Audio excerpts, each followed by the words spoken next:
5 استایل ضروری که هر مردی باید تو تابستون بلد باشه. استایل اول کلاسیک، استایلی که همیشه بود و خواهد ماند. یه شلوار پارچه‌ای پیله‌دار، یه پیراهن آستین بلند جی اس او، یه لوفر زارا با اکسسوری لول هر استایلی رو میتونیم بالا ببریم. یه ساعت از برند پتک، ترندترین عینک بازار یعنی کروم هارت. این استایل مخصوص قرارهای مهمه. استایل دوم استایل کژوال، استایلی که واسه روزمره است و تمرکزش روی آرامش و راحتیه. یه پیراهن پولو، یه شلوار جین بگی فیت آبی، یه تیمبرلند سفید با اکسسوری مثل کلاه. این استایل کامل میشه. این استایل برای دانشگاه و دوره همیای دوستانه خیلی مناسبه. استایل سوم استایل مینیمال. شعار این استایل اینه که زیبایی در سادگی است.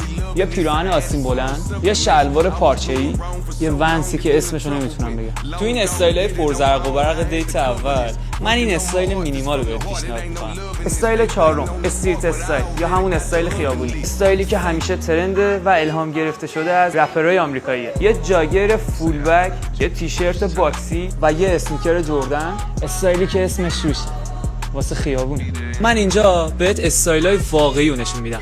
تمام آیتمایی که تو این ویدیو دیدین موجوده و میتونی از فروشگاه خودمون تهیه کنی.